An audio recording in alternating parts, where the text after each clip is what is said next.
Hi friends, అందరూ ఎలా ఉన్నారు? బాగున్నారా? నేను బాగున్నాను ఫ్రెండ్స్. ఇవాళైతే పొడుగు వంకాయల్ని నేను వంకాయ కొత్తిమీర కారం పెట్టి చేస్తున్నాను. ఎప్పుడు నేను గుత్తి వంకాయలు తెస్తే నేను ఆ గుత్తి వంకాయలనే గుత్తి వంకాయలుగా చేసేసి అందులో స్టఫ్ చేసేసేదాన్ని. ఆ గ్రీన్ మసాలా అంటే కొత్తిమీర కారాన్ని నేను స్టఫ్ చేసేసేదాన్ని. ఇప్పుడు మాత్రం పొడుగు వంకాయలు కాబట్టి సన్నగా పొడుగ్గా తరిగేసుకోవాలి. అవి చక్కగా నూనెలో బాగా వేయించుకోవాలి. ఎక్కడ అవి అంటే వేగనట్టు ఉండకూడదు, బాగా వేగిపోవాలి. ఇప్పుడు మీకు కనిపిస్తున్నాయి చూసారు కదా, ఎంత బాగా వేగిపోయి ఉన్నాయో. అప్పుడైతేనే మనకి ఆ కూర అనేది బాగుంటుంది. సో వంకాయలు బాగా వేగిపోయాయి కాబట్టి నేను ఇప్పుడు కొత్తిమీర కారం వేసేస్తాను. కొత్తిమీర కారం ఏం లేదు, అల్లం, పచ్చిమిర్చి, ఉల్లిపాయ, కొత్తిమీర, కొంచెం ఉప్పు, కొంచెం పసుపు అది వేసేసి మనకి ఎంత కావాలో మనం ఎంత కారం తీసుకోగలమో అంతా మనం వేసేసుకోవచ్చు. చేసుకున్నాం కదా అని ఎక్కువ పేస్ట్ వేసేసామనుకోండి కారం అయిపోతుంది కూర.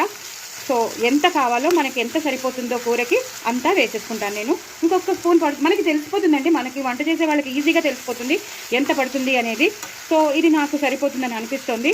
సో ఇది నేను వేసేసాను కదా, ఇది బాగా కొంచెం వేగాలి. కొంచెం వేగాక అప్పుడు మిక్సీలో వాటర్ ఉంటుంది కదా, మనం మిక్సీ చేసిన వాటర్, ఆ వాటర్ని మనం వేయచ్చు. ఇప్పుడైతే ఒక్కసారి ఈ మసాలాలో మాత్రం ఈ నూనె ఈ వంకాయలతో మసాలాతో బాగా వేగనిద్దాం. 2 నిమిషాల తర్వాత నేను మీకు మళ్ళీ చూపిస్తాను. ఇది దగ్గరగా వచ్చేస్తుంది. ఇంకొంచెం సేపు అయ్యాక ఇది బాగా వేగిపోతుంది అన్నమాట. దీని పచ్చి వాసన కూడా పోతుంది. ఈ కొత్తిమీరది ఈ మనం వేసిన ఈ కొత్తిమీర అల్లం పచ్చిమిర్చి కొత్తిమీర పేస్ట్ది పచ్చి వాసన పోయి బాగా మంచి వాసన వస్తూ ఉంటుంది. బాగా ఫ్లేవర్ అంతా ఆ వంకాయ ముక్కలకి పట్టేస్తుంది అనమాట. సో ఇది 2 నిమిషాల తర్వాత మీకు మళ్ళీ చూపిస్తాను. పొడుగు వంకాయలతో కూర మాత్రం చాలా బాగుంటుంది. బాగా మన వేసిన కొత్తిమీర కారం పేస్ట్ మంచి వాసన పట్టేసింది కూరకి. ఇప్పుడు మనం ఏదైతే మిక్సీలో చేసుకుంటామో ఆ వాటర్ వేసేద్దాం. సపరేట్ వాటర్ కాకుండా మనం మిక్సీ వాటర్ వేసేస్తే ఆ కూరకి టేస్ట్ అలాగే ఉంటుంది, లేకపోతే చప్పగా ఉంటుంది అనమాట. సో కూర మనం మిక్సీ చేసిన వాటర్ వేసేసేయండి. వేసేసి 2-3 సిమ్లో పెట్టేసుకోండి. సిమ్లో పెట్టేసి 2-3 విడతల తర్వాత ఇంకా దగ్గరికి వచ్చేస్తుంది.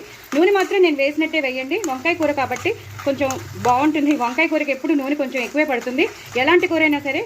సో వంకాయ మనకి తెలుసు కదా, మహారాజు కూరల్లో. సో దానికి తగ్గట్టుగా మనం చేస్తేనే అది టేస్టీగా ఉంటుంది కాబట్టి, ఓకేనా. సో దీన్ని ఇలా సిమ్లో పెట్టేసుకుని వదిలేసేయండి. 2-3 విడతల తర్వాత ఇది ఇంకా దగ్గరగా వచ్చేస్తుంది. ఆ పేస్ట్ అంతా దానికి పట్టేస్తుంది. తర్వాత మీకు మళ్ళీ చూపిస్తాను. కూర మాత్రం టేస్టీగా ఉందండి, చాలా బాగా వచ్చింది కూర మాత్రం. ఈ పొడుగు వంకాయలతో ఈ కూర మాత్రం చాలా అదిరిపోతుంది. గుత్తి వంకాయతో కన్నా ఈ పొడుగు వంకాయలతో చేస్తే కూర ఎందుకో చాలా చాలా టేస్టీగా ఉంటుంది. ఈ వంకాయలు తీతీగా కూడా ఉంటాయి కదా, మన అంటే న్యాచురల్గానే తీతీగా ఉంటాయి. అందుకనేమో మనం ఈ అల్లం పచ్చిమిర్చి కొత్తిమీర కారం వేస్తే సూపర్బ్ ఉంటుంది. సో దయచేసి అంతే అయిపోయింది కూర అండి. ఇంకా గార్నిష్ కోసం కొత్తిమీరలు కానీ ఏం వేయక్కర్లేదు, అంతా ఈ పేస్ట్లోనే ఉంటుంది కాబట్టి కూర అయిపోయిందండి, బాగా అయిపోయింది.